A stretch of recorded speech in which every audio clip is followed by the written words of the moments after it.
Trauma. Everyone has it. No one talks about it. It seems easier to stay silent, ignore it, or stuff it than it does to honor it, learn from it, and finally heal.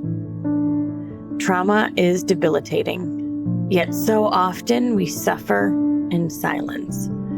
Trauma is not meant to be battled alone, and we are no longer going to suffer in silence. Together, we are creating a safe place to speak, to share our stories, and grow our strength as we heal. Together, we are giving a voice to those who have been silenced, bringing darkness into light, and letting God use our stories. Today, we find ourselves again. We relight our spark and let it light up the world. Stop SIS is a nonprofit organization dedicated to educating on issues of trauma and trafficking, as well as the amazing power of the healing journey. Welcome to Stop SIS.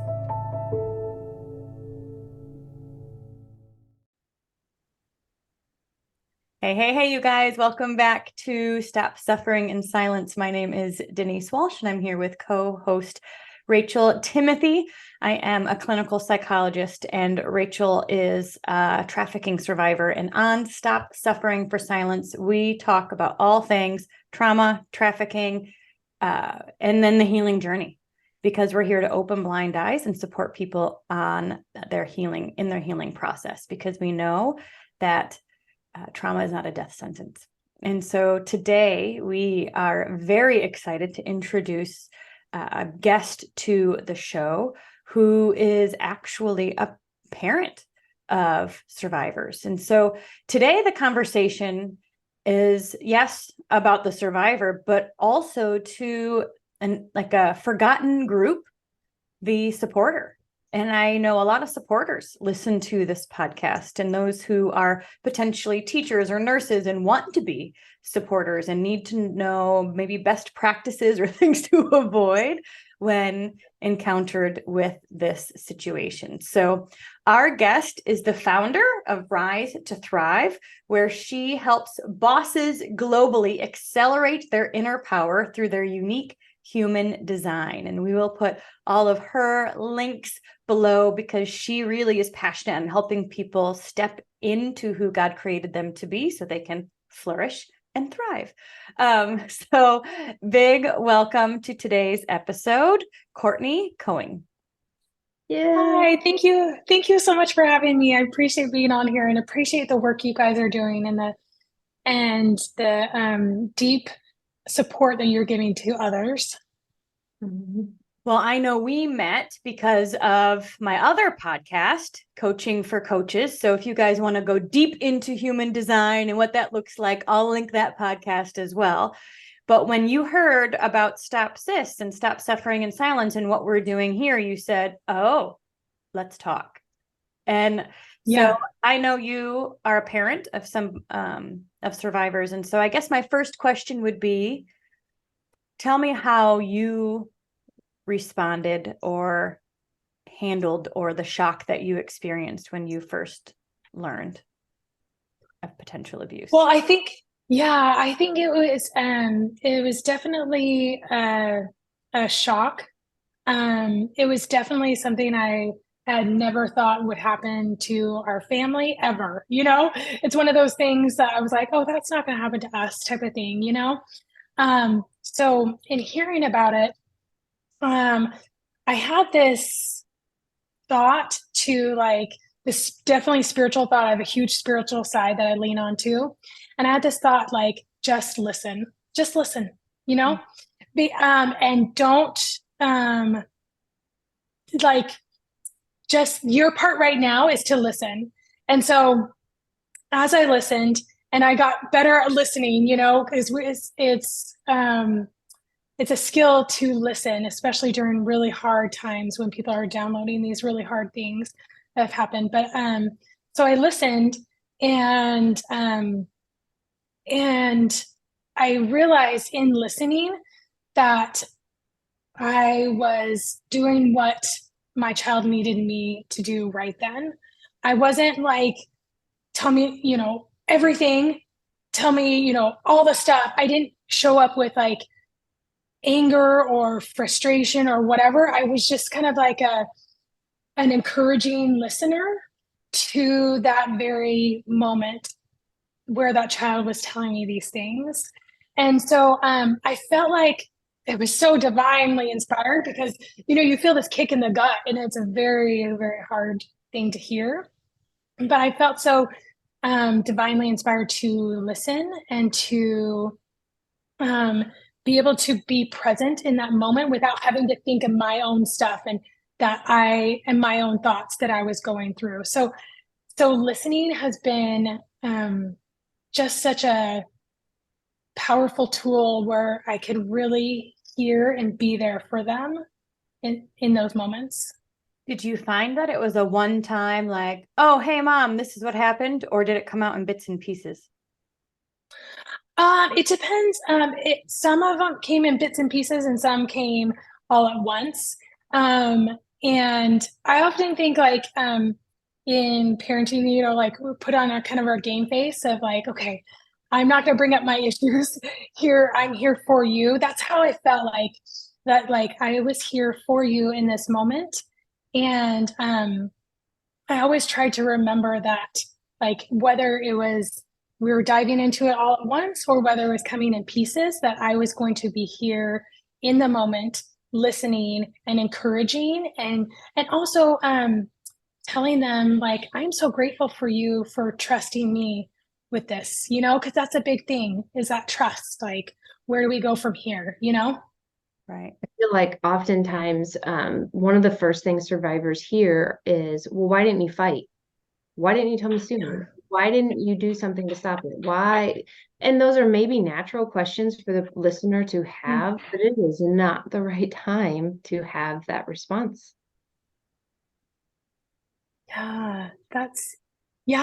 It's I think at least it felt like having the freedom to be able to share was a huge part of the healing and initiating of that healing journey.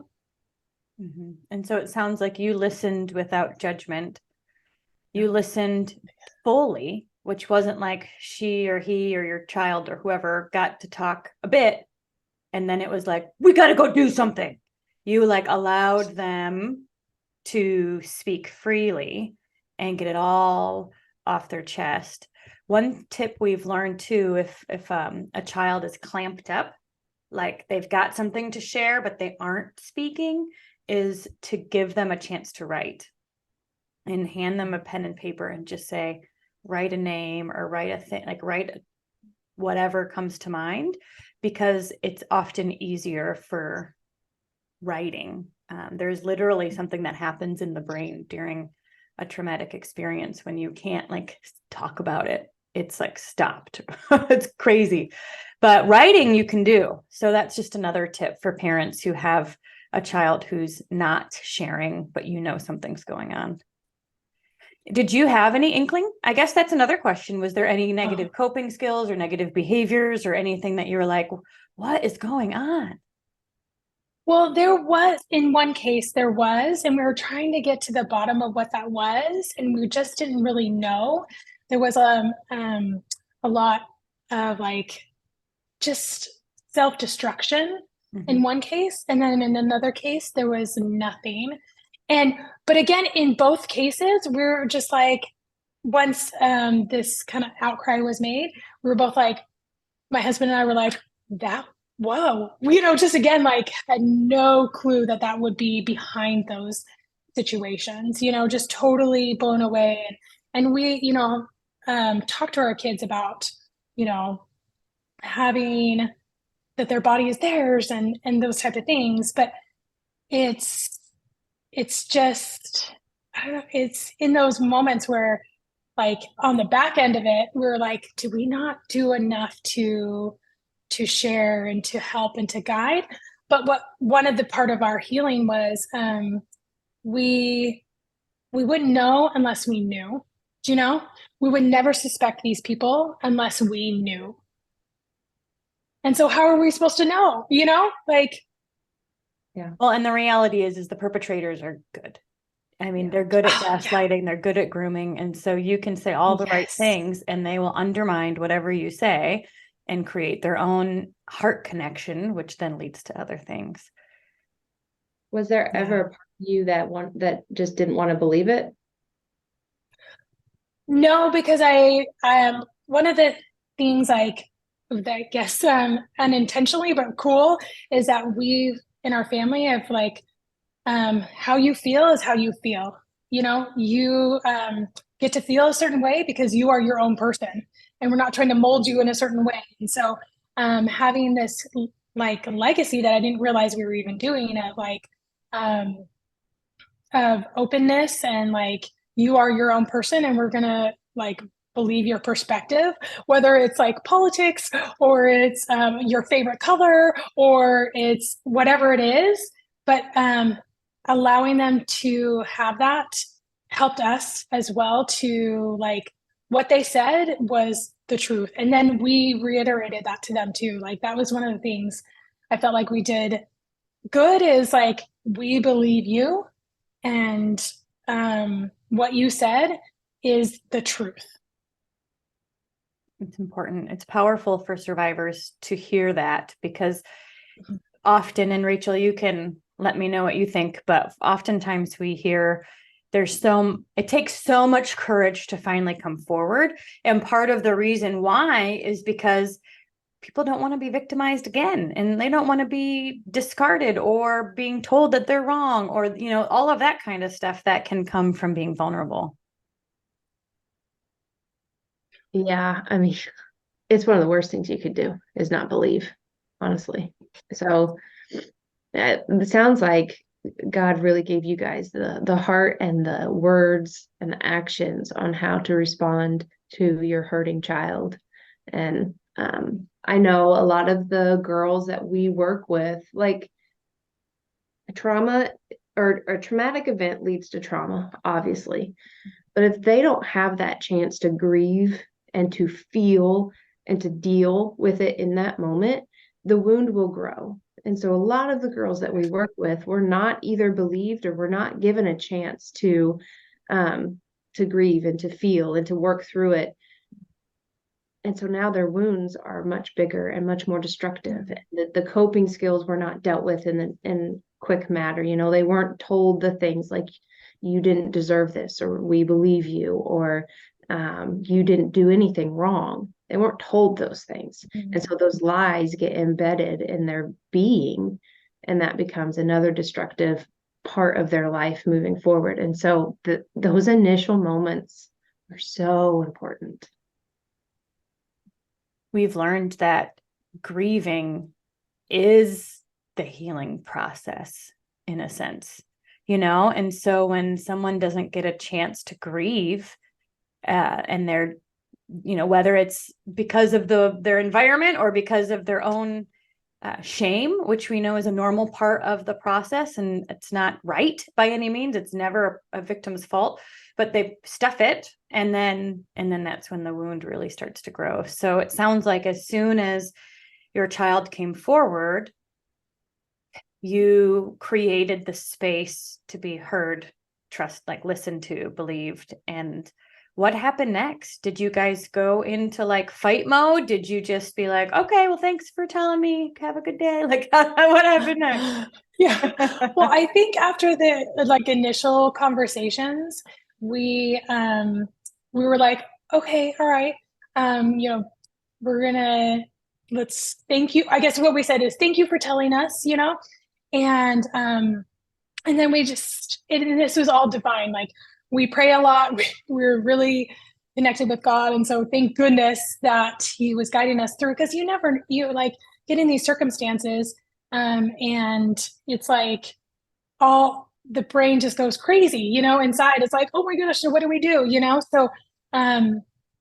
So we felt like with each experience, there was a roadmap, but that the child needed to be part of what's next, you know, like it wasn't just us directing it, because we wanted them to have the freedom to say what's next. Internally inside of me, I was like, yeah, this is what we're going to do, you know, But externally, I got it together and I was like, with me and my husband, we're like, okay, what do you feel like you need support in next?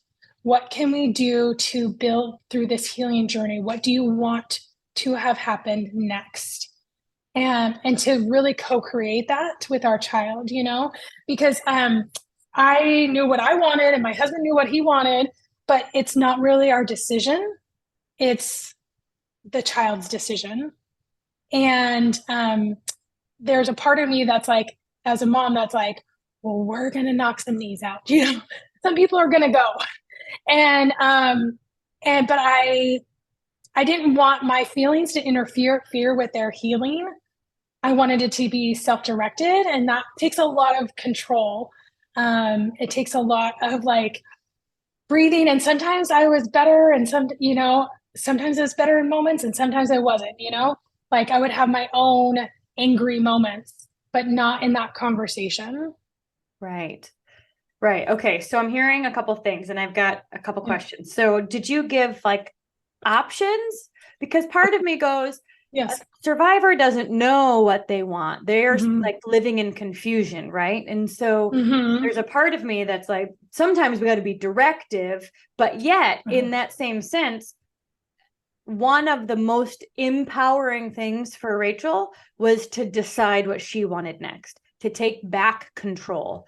It wasn't another adult pushing their agenda on her. It was her saying, this is what I'm going to work towards. And then we supported her in that process. And so I'm like, how do you do both? Like, what if they say, I want to go in my room and cry for the next 3 months and start cutting? And you're like, well, that is not what we recommend. So like, how do you do both? How can you be directive, but then also allow them to guide the process?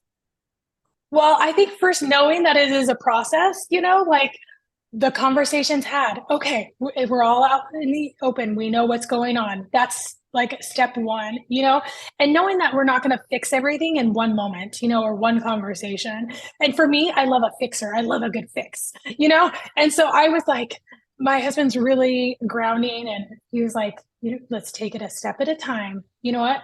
And I was like, we should do therapy. We should do this and all these things. And he's like, we need to just take it a step at a time. We're going to, we're starting on this healing journey. It's a journey. So be okay with a timeline that you are not in control of. So I can see different options. Like, all right, you could start therapy and we could get you connected. Yeah. We could go to the court and press charges. We could connect with our church family and let people know. So I can see you saying, all right, what support do you need? And here are some ideas for you. So then they could lean into the choice that felt the best. Yes, exactly. And eventually it came that they wanted all of those pieces, all of the pieces that I wanted right now, right there, but it had to come in their order that felt right for them. And it had to come because also part of this learning is like being so low that doing anything is better than being in that stage. So being such in a place of hurt and hopelessness that they want to do something more, and it has to come from within. I wish like 100 times over that I could be like, let me pick you up and take you to where I think you need to go, but I couldn't. Like, and it was always had to come from within them, because if I directed it, the real healing wouldn't happen, and in some cases that took a lot longer than what I was hoping for, to come to the realization that I really do need help and I really do need more support, but it had to really come from within. Well, and you're right. At first, sometimes it's like taking a shower is a win. Yeah. Like, let's just start where we are and grow from there. So as a mom, I mean, I can imagine Mama Bear is like, all right, we're going to the court right now. And then we're going to spend 8 hours in therapy and we are not going to leave until everything's better. But I love the idea of saying, all right, let's start where you are. And right now, if it's taking a shower and like changing your clothes, we'll start there and we'll honor that. Knowing that you're not necessarily going to allow them to stay there too long because we're always wanting to grow, but also you're allowing them to guide that process. So did you end up pressing charges or going to therapy or starting any of these roads? Yeah, so there was different roads in different cases, but there was pressing charges, there was therapy roads, there was spiritual practices, there was lots of different avenues that each took their own time and their own, yeah, like the child saying, yes, that's what I want to do. But sometimes it wasn't the child's, it just had to happen because it was stated that was just what had to happen, is the law had to get involved. And so they did. What did you learn regarding the legal side of these? I mean, it's again, it's this balance. We know that perpetrators typically don't have one victim. And so getting the law involved is not just for the survivor's sake, but for the sake of any future victims. And so it's so important, but it's not easy. And Rachel has a whole book about how the justice system re-traumatizes survivors and like all the things that could be better. So tell us a bit about what went well and what maybe didn't go well on your justice journey. Yeah. Well, I think what I was initially hoping is that it would be like, well, hello, duh, isn't that what the law is here for? You know, like that's just what I come to the table with. I always give like things and people the benefit of the doubt. You know, it's like, well, of course the law is going to do the right thing. You know, of course it's going to go the certain way. And I actually, what thing I regret, and it was really hard, is that the law did not go the way I thought it should go. I thought it was be obvious, you know, but it didn't. Um and it did that repetitively. And so I had put so much stock of my healing into what the law was going to say and do. As a result, I was like, oh, if this happens, I'll feel like this weight off my shoulders. I'll feel like things were resolved. And I really had to recognize that the results weren't part of my healing journey. You know what? My part and the victim's part, well, and you know, the law's part is their own thing, separate from my healing, really is what it is. And I and my family, we did our part by doing part of the judicial system. And it was traumatizing. It was like really hard. It wasn't easy. It wasn't hard because it felt like it was unvalidating, you know? Did you do And civil that was or hard. criminal? It well, we're kind of in the details of things and stuff like that, but it just wasn't. Well, I know for a criminal case, you need like 99% evidence. And oftentimes, if you don't have like DNA or pictures or videos or like concrete evidence, it can be just tricky. And so civil is just another option that sometimes people don't realize that they have, because the burden of proof is lower. And it's just another option. Yeah. And I think with all of that said, it coming to the fact that we get to choose to the extent of keeping going and keeping it trying, do you know? Like it's not about we've done our part, and our part really is to heal and to be connected as a family, do you know? And so I guess it's an outside thing. Right. So I was just going to mention, it sounds like you started and you're even still in the court process, but it wasn't as black and white as it seems like it would be. Yeah, it wasn't. And it was shocking to me. And another level of like grief to feel that, you know? Mm-hmm. Mm-hmm. Yeah, because it can feel like you're banging your head against a wall when you're going to get help from people that are supposed to help you. Yeah, totally.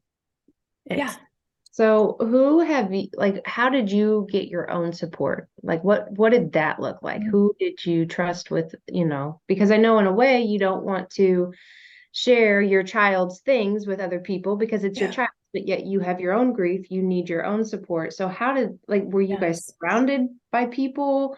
Was it kind of kept hush hush? Like, how did that look? So we recognized that me and my husband each needed our own support. We needed each other, but we also needed our own support. And so it was like we needed our own friendships, we needed our own counselors and therapists and coaches to help us get through these things. And that is one of the great things that have come through this is to recognize like how we can create this honoring of our own needs personally, not just together, but we each needed our own team separately. And it wasn't that we weren't enough for each other, but it was that it was so deep and so much work that we had to do that we needed to have more people surround us than just ourselves. And we're a really good team. My husband and I are we're really good friends. We're we've been married for like 27 years, We just I've always taken trials and traumas and things like that. We're like, we got this, okay? We're gonna get through this together. But we recognize that we needed support individually. And so my husband, he's like, almost immediately he reached out to a friend of his and told him, which I was so excited about because it is harder for a guy to talk to his friends about such a deep issue. And so, but he recognized like how much he needed that support. And so within days he reached out. So I took I like to digest things first, I'm like, I digest and then I'll be able to speak it. But I reached out to some good friends of mine.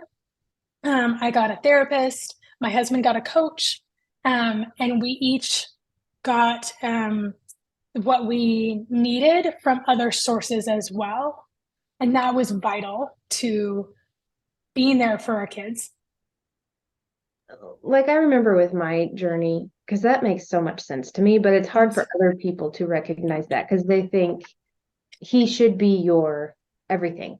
And when he is broken, he can't be your everything. You can't be his like, it's just, it adds a layer of we need outside support and help. And there's nothing wrong with that. It doesn't mean your marriage is bad. It doesn't mean you've done anything wrong. It means you're broken. And you guys, the same as if you would go to a doctor, not your spouse. Well, and I think any Yes. healthy relationship has hobbies and other relationships that, you're not a silo. So it does absolutely make sense that you would both have different supports and then you could support each other better because you were healing on your own journeys. Yes. Yeah. And we brought that support to each other. It was hard to talk about.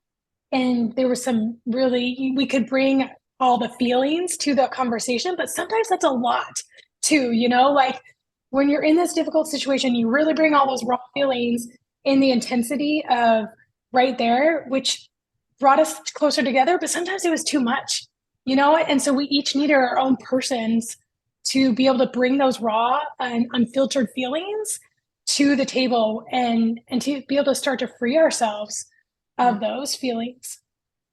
Did you find when you started to reach out to outside of your home that there were other people who had been through similar things? Yeah, it was actually it was surprising to me how many people have experienced not too far distance from themselves this very thing, and these traumas. And it helped me actually be like, well, why don't we talk about this more? I mean, I get why we don't because it's a hard topic and it's really personal and there's lots of layers to it, but I was like, why don't we talk about this more? Because I felt so alone initially. I was just like, this isn't happening to anyone. I'm sure we are the only ones who are having to deal with this. But in speaking and in speaking to my friends who have not had this experience, they were so good. They were just like, let me wrap you with compassion and love. What do you need? How can I support you more? They were just like, what I had thought was happening was like, well, why didn't you know? Like, that's what I thought would happen. But it wasn't that way at all. And I felt so loved in those moments.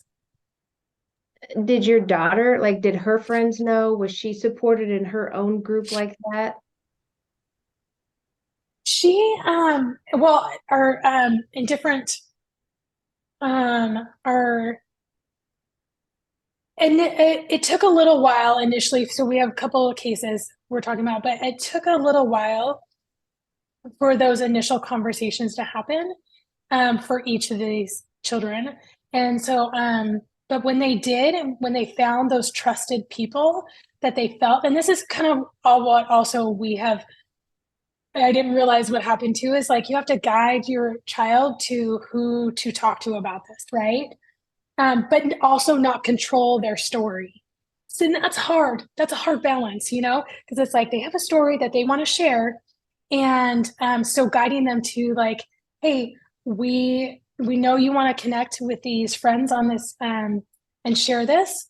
Just, I want you to think about this and this and this, like when you share this, I also want you to say, hey, you can tell your parents about this because you might want to talk to someone about this. I don't want you to chat with everybody about this, but you're going to need to go to someone to talk to. So I feel confident that you can talk to your parents.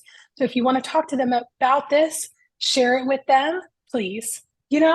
So kind of like guiding that process of like because it's a lot to unload on a friend, and these friends don't really have any training on this type of stuff. They're compassionate, they're good people, you hope, but it's helpful to have them to give that language to the process of sharing.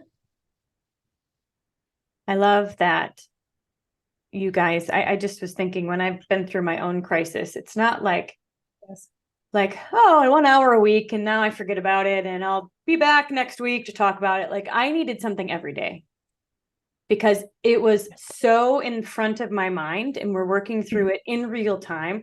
I felt like someone would say hi in the grocery store and I'd be like, hi, I'm going through crisis right now. Would you like to know everything? Because you're like so immersed in it. You know what I mean? And so I really appreciate that you and your husband found additional resources so you could be on that journey and not like unload on each other every single day, all day, because you need it. And then your child too, they need their own space where you can be a piece of their healing journey, but you're not the only piece of their healing journey. And so to include friends and their parents, so their parents know what's going on and there's open dialogue and it's not shameful. All of those things just open up, I feel like, the heart space of everybody involved, which allows healing to happen much faster. Yeah. And really, like that work, that support that my husband and I had, like was the everything. Like we couldn't do it with each other, just each other, and that wasn't enough. And it gave us a greater perspective and love in our own hearts. Cause, we have to be there for them. We have to really, really be there for them in a clear, heartfelt way. And so they don't need to deal with our junk. You know what I'm saying? Like our healing. And so it had to go somewhere. So having a vessel to where that's going to go is so vital. So, so important. I got a couple questions. One, how real were you with your child about your own pain with it? Did you wear a mask as far as, I don't want her to know that this hurts me? Or were you like completely blunt and say, yes, this hurts, obviously, but like, how did you go through that? Well, I wanted to say I was trying to that was one of the things I was trying to work out because I didn't want to have, especially as a mom, I found that my children want to protect me, and for their dad, they can just be like, here you go, but for me, they want to protect me. And, which I think is really sweet, but looking back now too, in this, I didn't want them to feel like they had to, part of their job was to protect me, So, but I also so I didn't want to unload, things that would make them feel like they couldn't share further. But then also on the same hand, I wanted them to know that what had happened is unacceptable. The person is, I'm not okay with them, and that I am, pretty ticked. And I wouldn't mind if they got like ran over by a bus, oh well. So it felt like doing it in that way, it was like, I'm on your side, I see you more, without having the emotional baggage that they would have to carry that was extra, I guess. And that's kind of how I like tried to manage that. I mean, it's got to be a hard line for sure, because you don't want to, yeah, that makes complete sense. And the other question I had was, how did you guys handle any negative coping skills that came after you found out? Mm-hmm. Well, and they did, because that's just what's going to happen, and we're talking about people who are like in teenagers, who are like in this area where you don't know if it's a teenager thing or if it's like a trauma thing. And so we just, from our support systems, they're like, you just treat it as a thing, you know what? And you just identify it, and know that it's something that needs to heal, whether it's a teenage thing or it's a trauma thing, because they're all kind of interwoven, and that's tough. But we just navigated it the best that we could and tried to lend support without judgment, like, hey, I see that this is happening, whether it's self-harm or self-destruction or whatever it is, but we tried to really like neutralize the action and look at like what's underneath that action, and can we have a conversation about it, and do we need some more support and healing? Do we need do you need a personal day from school? I mean, like, we were pretty chill about things. We're like, school is secondary to the person that you are becoming right now. So we were, and we told the kids too, that we told them, like, we also really shared, hey, I see you winning today. Look at what you did. That was amazing. Whether it was showering or going to school and like, passing a class, or like, or even extra things, like you could have just called it out, but you chose to show up. That is really cool. So really kind of acknowledging their wins, help them see that they really are fighting, that they really are showing up. Mm. It's interesting to think about how to get to the root of a problem without anger or judgment. Like, if I think of a negative coping skill, and I think the typical response is, why are you doing that? That's not helpful. Stop doing that. So the eyes are on the behavior.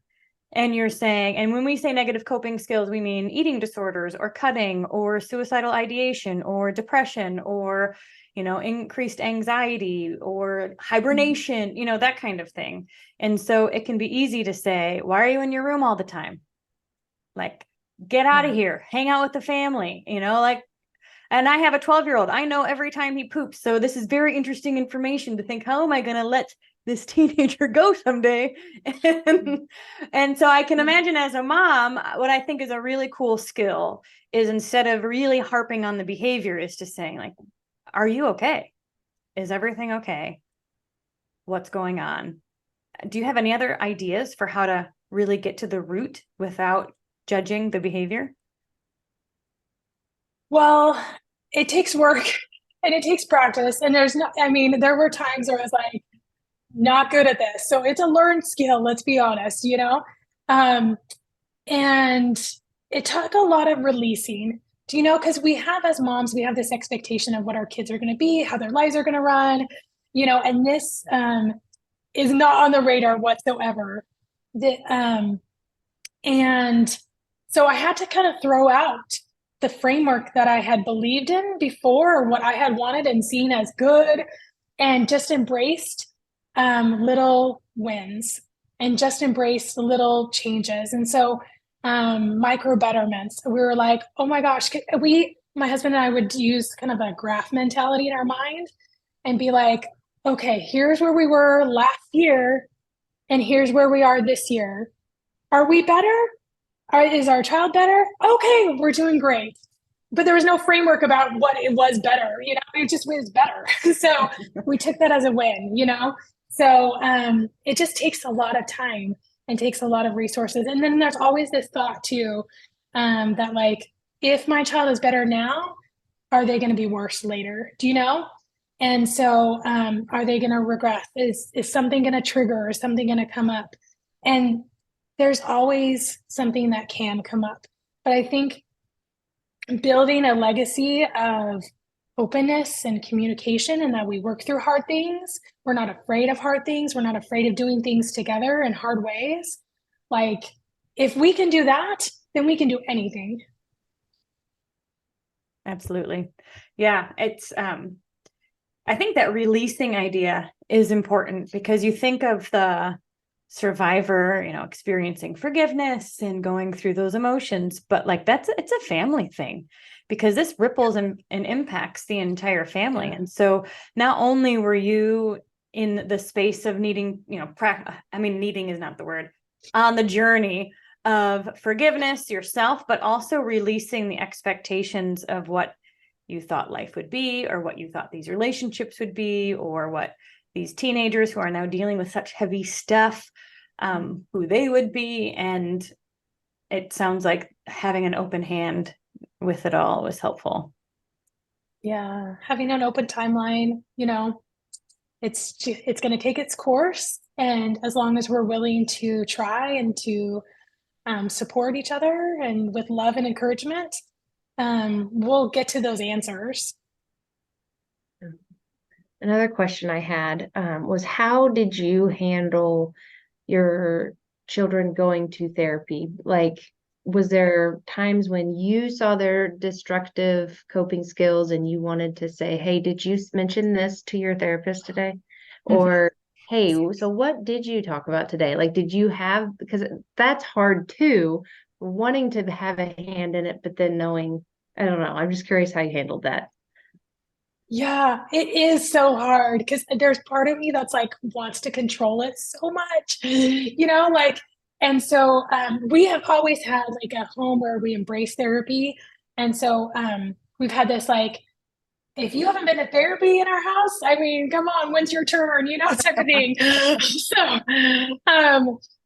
So that openness really helped, that it wasn't like, oh, just this one person's going, like, we all had different moments and support systems, and we were really embracing that already. And so, but it's hard, because like, I would want so much change in a moment, and I had to recognize that real change is going to take some time. And so I had to kind of open my timeline. So one of the things that I've done that is been helpful to me is like, in 10 years, what is our life going to look like? What is this child going to look like?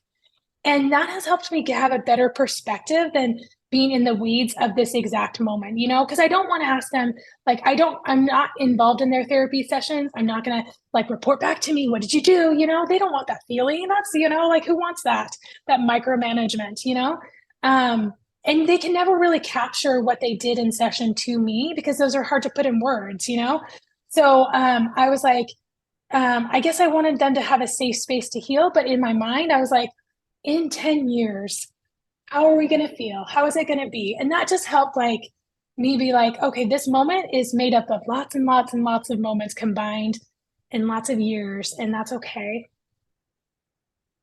Did you say that to them? Like, what is life going to look like in 10 years? Because I think there's an element of casting vision and casting hope. It's not always going to be this hard. Yeah, I think I kept that one to myself, but that would be really good. Well, I know it's very fascinating how little our children actually listen to us. I'm like, do you know how smart I am? God, I can imagine having wisdom from your mother is different than having wisdom from other trusted adults in their life. And so, but I do think this is an interesting thing to get really anyone who's in the weeds to think about this, like the treetop view, looking at the whole forest. Life can be better. So what do you, that's the dream life pathway, right? That's what we do, is really help people to say, what do you want life to be about? and how can we start creating it? So I probably go there fast, but no, and it like lends more hope, because you have to have hope, that things are going to get better, and there has to be like, this is not always going to be like that. And I just like, because I have a child who's more on the end of healing and really empowered in this journey, and I think like, oh my gosh, I would never ever want any human to have gone through that. I also know at the same time, like, this child is who she is because she did the work. Her strength, her healing, her ability to be so much more mature than her peers are because she chose to do the work. And it's like that to me, I was like, there is so much hope. There is so much healing. There is so much beauty that comes from really, really hard things, whatever the hard thing is. Um, and it's, I feel like a lot of times, like, we can either look at that hard thing and wish it away, and which we all do, but it becomes a source of real power and freedom, and life and living to a level that's like the most beautiful thing ever. Like, there's hope and there's healing and there will always be hope and healing at every single stage. We say that a lot, that as supporters, it's easy to want to swoop in and do it for them, but the power comes when the survivor chooses to take the steps themselves, because then they grow their inner strength. And so now they can look back and see how far they've come and really feel proud and have that feeling of success and that feeling of confidence because they did the work. Yeah. And we praise them for that too. Like, I've tried to make that a thing. Like, you've done the work. Like, look at you a year ago. Look at where you are now. And I'm like, oh my gosh, you've done the work. Again, you could have chose to check out. You have every right to check out, but you chose to face it. And that is the most brave, courageous, amazing thing that any human can do, is to heal. Now, what did you do when your children, if this happened? I'm just imagining a teenager being like, whatever, mom. And so it sounds like in that space, I mean, how do you handle maybe when they didn't choose to take the empowering step? Oh, and that happened. Yeah, totally. Yeah. And it's about releasing, like, they are their own person. We can't force people to drink water, eat food, not do things. As much as it hurts desperately, it is only really my part is to love and encourage and to be open. And if I can check the boxes on that, and that has been a journey to get there, but if I can check, am I loving? Am I encouraging? Am I showing up? Okay, it's not my choice. And so it has to, like, again, it has to come from within, because otherwise it's superficial. It's superficial choices.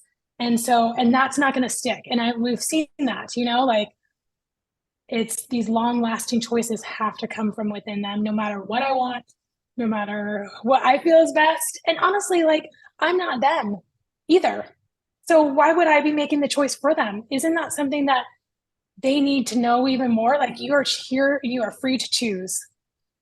And what it comes down to is, in this cycle of you have freedom to choose, is this, either they choose and they choose support, or they don't. And if they don't choose support, what happened is they got to such a low place where anything felt better than being where they were.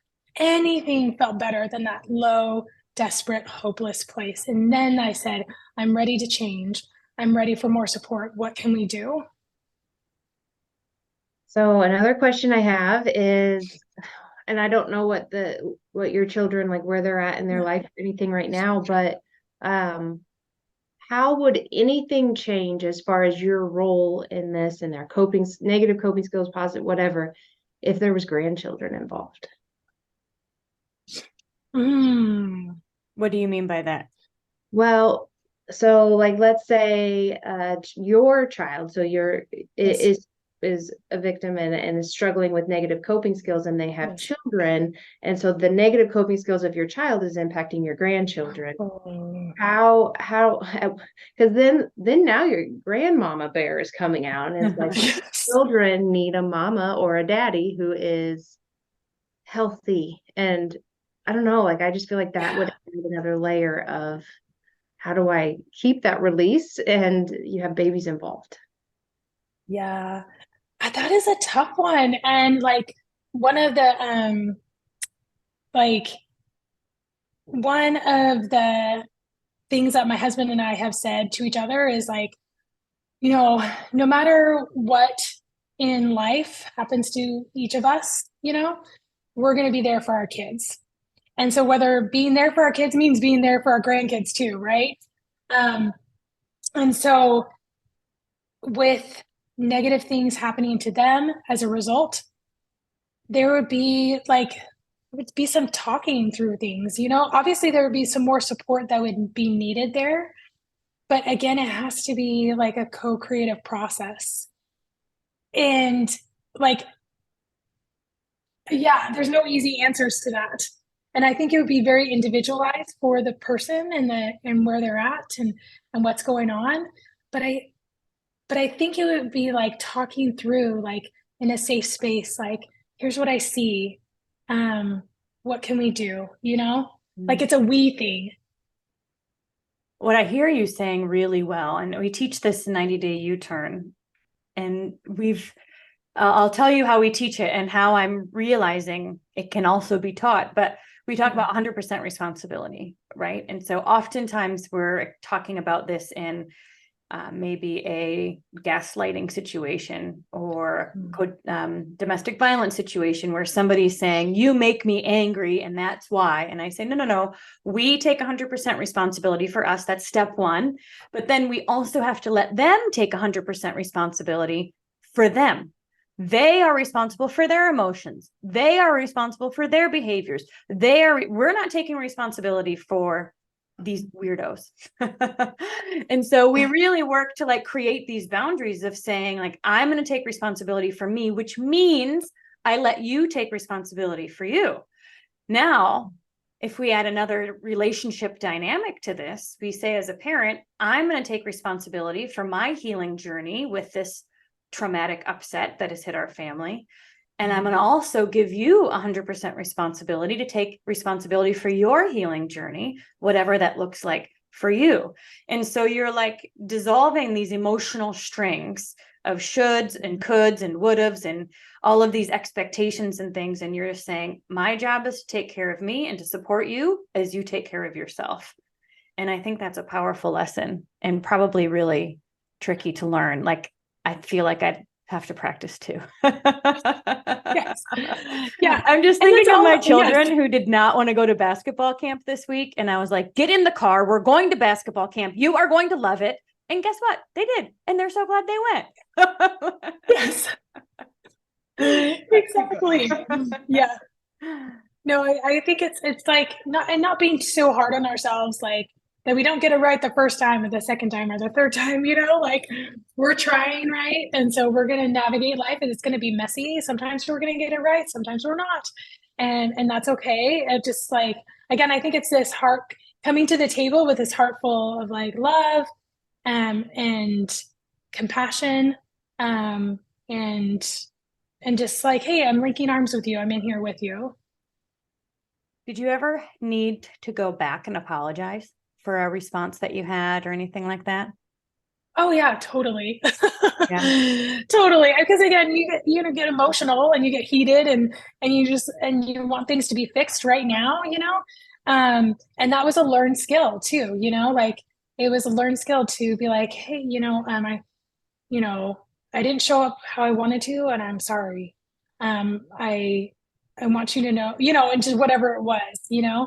But yeah, it was definitely something I didn't want to shrink from, because I recognized I messed up, and there's still, like, at moments I'll still say, I still feel bad about that. I'm really sorry I didn't show up in that moment how I wanted to. And, I guess it's part of the healing journey, together. Well, it's probably helpful for anybody involved to have that open communication and to know we don't need to add layers of resentment to this already hard problem. So being open and talking about it helps to heal and just model. I mean, I hear you modeling good communication. You're using I statements.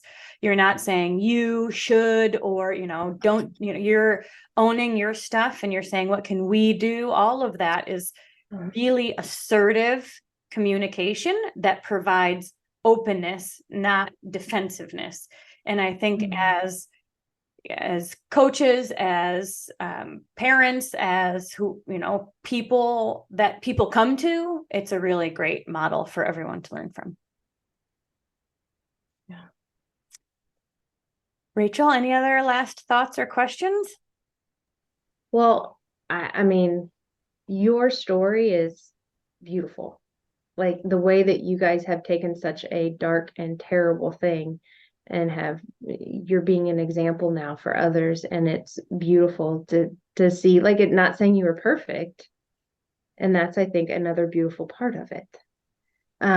But also hearing, like, for myself as a parent, all of what you guys had and like the tools that you had to face this, it didn't just pop up. It was kind of something that you all throughout the years have incorporated in your family, the communication and the prayer and the, like, all of that, the support. It was not oh, here it is now. All of a sudden, you guys have been growing it, not knowing how deeply you would need it, but it's always been there. And so I just feel like, as myself, as a parent, like, that's something that as I want to make sure my kids feel now for whatever bumps in the road we have in the future. So thank you for that.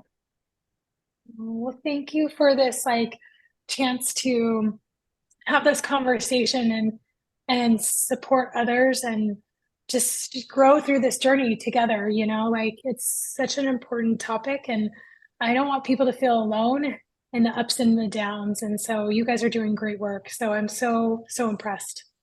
If there is a parent listening who is on this similar journey, maybe they are at the beginning stages, or maybe they're currently in a court case, or maybe they are watching their child incorporate negative coping skills right now and just don't know what to do or how to handle it, what is something you would add? What would you say to them? I would say to really take care of yourself. Like, we think of all the attention and time that's given to the child. And there's this, like, hurried franticness and all this stressful energy and all these emotions. And we're putting so much focus on the survival and the very being of that child. And one of the things that has helped me so much is to just nurture myself a lot more than I thought, give myself a lot more compassion, give myself a lot more love and care, be a lot more open with my friends, not be, I would tell them, but then sometimes you don't want to go back and say more things, because you're like, oh, am I always this what, but to have, just the continual nurture process as long as it takes. And it's going to take a long time. And that's okay. Absolutely. Well, thank you, Courtney, for being vulnerable and sharing your experience and how you and your family have created healthy communication patterns, healthy environment. I love what you said, open-handed, but also an open timeline. So there's less pressure to be or do something. Just thank you for sharing your experience. I pray that it blesses someone who needs to hear exactly this today. Yes. All right, you guys, thank you for being a part of our conversation. Please check out Courtney's website. It will be in the description box. She works with women, CEOs, business owners all over, and helps them to become more of who God created them to be, or maybe not become, because they already are, right? But just unlock and really own it, which I think is a cool part of the process. So as we all are on our healing journey, knowing who God innately created us to be helps us to step into it boldly with confidence. So thank you, Courtney, again for hanging out with us today, and we'll see you all next week. Thank you so much for listening to this powerful episode of Stop Suffering in Silence. If you are interested in booking Rachel to speak at your school, your church, or on your podcast, then please email openblindeyes@protonmail.com. If you are interested in sponsoring a survivor on their healing journey and would like to donate to Stop SIS, then please check out the link in the description box or show notes below, or you can email stopsis@protonmail.com. And finally, if you are currently suffering in silence, or you know somebody who is, whether they're dealing with a current trauma or one from the past, then we will always recommend that you reach out to your local resources and find a counselor that you can trust, because nobody is meant to suffer alone. Have an amazing week, and thank you for being here.